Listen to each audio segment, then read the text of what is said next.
ne peut être capitalisé que si l'opposition prend acte de ce qui a été fait. Nous avons péché.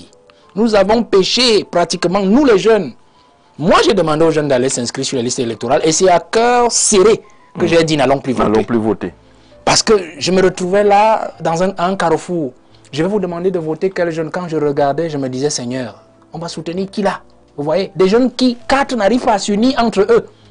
Moi, je vais donc me coltiner et dire aux jeunes qu'on soutienne tel alors qu'il y a 3 autres qui vont continuer à dire, je vais être président de la République. Vous voyez? Donc eux-mêmes, ils ne croyaient pas. Ils pensaient peut-être que c'est l'occasion pour eux de devenir président de la République, malgré qu'ils n'avaient ni moyens, ni profil, ni carrure, ni épaule. Vous voyez? Donc j'étais dans cette position. Et les aînés aussi avaient bloqué derrière l'élection avec Chiroma et tout ça. Je me suis dit, est-ce que je vais donc amener les jeunes vers cette affaire-là? Comment ils vont me voir? Vous voyez? Je ne vais pas me dédire. Je voyais aussi les fraudes. Je voyais aussi tout ce qui avait été déjà prévu comme mascarade du parti au pouvoir pour éliminer toutes les candidatures pertinentes. Et il n'y avait plus rien. Je me suis dit, on faisait comme on était petit, M. Jean-Jacques Zé. Là, c'est pour faire rire un tout petit peu. Vous vous souvenez, quand on entrait au stade, on jouait au village, et qu'on se rendait compte que l'arbitre était du côté du camp adverse, qu'est-ce qu'on faisait? On prenait le ballon, on entrait en brousse. Oui. C'est ce que j'ai fait avec le boycott. Aussi simple. Sauf que finalement, le président Paul Biya a gagné. Il n'est pas jeune. Le second, Issa Chiroma, il n'est pas jeune. Les jeunes doivent se comporter comment aujourd'hui à l'approche des prochaines échéances? Non, on se remet au travail. On se remet au travail et avec mes équipes, on s'est déjà remis au travail. Pour moi, vous savez, le président a gagné à nouveau, ça me fait mal. Ça me fait mal, mais je me dis, c'est aussi ça le jeu. C'est aussi ça le jeu. Et je disais toujours aux aînés, notre challenge pour l'élection présidentielle de 2025 ne sera pas de savoir mobiliser les populations, non. Ce sera de mieux comprendre comment le parti au pouvoir triche et de l'empêcher de le faire. C'était ça le véritable challenge. Or, nous sommes allés à l'homme providentiel que les aînés ont choisi. De deux, c'est que les jeunes doivent se réveiller. Réveillez-vous. Je leur parle les yeux dans les yeux. Les jeunes, réveillez-vous. Parce que si Biya a repris l'élection pour 7 ans, dites-vous bien que nous devons nous battre que pour que, le projet du vice-président de la République qu'on sursuit dans les couloirs là n'arrive jamais. Sinon, on est parti encore pour 50 années. Ah bon? C'est un problème? Ah oui, ce sera terminé pour nous tous. Vous savez, sursurer un vice-président, ça veut dire que quelqu'un de la... C'est une forme de gré à gré qui arrive. Une forme de gré à gré. Quelqu'un de l'appareil qui a les mêmes plis, ainsi de suite. On le met là, Biya dort chez lui, un vice-président travaille, et puis si Biya s'en va avant ou après, et puis il récupère, on continue. Vous voyez? C'est très mauvais pour nous. On se remet au travail. La troisième chose, c'est qu'on se remet au travail pour rentrer dans les législatives et municipales et envahir l'Assemblée nationale et les mairies. Parce que je dis souvent, ceux qui disent non, les mairies, on ne change rien dans les assemblées nationales, détrompez-vous. Hein? Détrompez-vous. Pour moi, je suis déjà dans la logique où Biya s'est repris sur sa chose, comme on va dire ça comme ça trivialement. Il faut que nous coupions le pays en deux. C'est-à-dire que Biya reste avec ses ministres qu'il veut garder ad vitam aeternam. Ils font ce qu'ils font de l'argent de l'État, mais nous allons à l'Assemblée nationale. Imaginez que M. Jean-Jacques Zé, 180 députés, je dis n'importe quoi, l'opposition et la jeunesse réussissent à faire passer 100 députés de l'opposition. On a la majorité, non? Absolument. On peut détricoter toutes les mauvaises lois de l'Assemblée.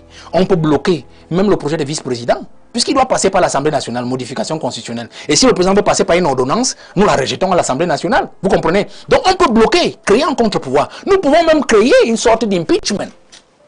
L'impeachment du président de la République, c'est-à-dire de constater la vacance du pouvoir. Vous savez que dans les modalités de constater la vacance du pouvoir, le président de l'Assemblée nationale est important.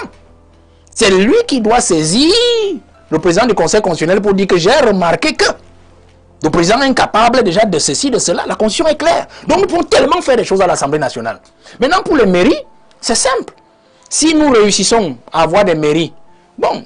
Je sais que quand une mairie est de l'opposition, les gars ils ne vous envoient plus l'argent, la dotation, la décentralisation. Mais nous pouvons nous débrouiller, vous voyez. Nous pouvons nous débrouiller avec ces mairies-là et travailler au quotidien pour les populations, avec des partenariats à l'extérieur, des financements externes, et ainsi de suite. On peut se débrouiller en attendant. Mais comment est-ce que vous avez réussi à organiser cela au sortir de cette élection?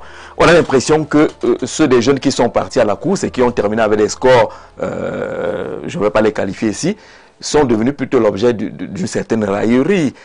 On ne voit pas une remobilisation. Certains sont allés en vacances et d'autres subissent cette sorte de raillerie-là. Comment est-ce que l'opposition va faire, notamment la tendance jeune, pour se remettre en rang de bataille? Non, nous les jeunes, nous sommes méchants. Parce que quand vous dites raillerie, c'est effectivement ce qui se passe. Ouais. Moi, je vois des jeunes venir se moquer de ces candidats. Je dis, mais attendez, vous croyez que c'est facile ce que ces candidats ont fait? C'est facile d'être candidat à la présidentielle? Moi, j'accepte d'ailleurs ceux qui viennent me dire tu es incapable d'être candidat, tu es toujours là à parler. Mais oui, moi, c'est une question d'honnêteté. Je ne peux pas aller à une affaire, je n'entre pas dans un combat que je sais déjà gagner d'avance. Non, si j'entre dans un combat, c'est que je sais que je vais le gagner. C'est comme ça, et je dis toujours à mes militants, à mon bureau, si vous voyez dans un combat, sachez qu'il y aura quelque chose là-bas. Quelque chose va se passer.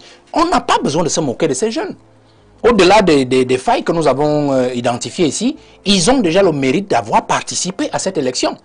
Parce qu'en toute chose, il faut d'abord cette expérience.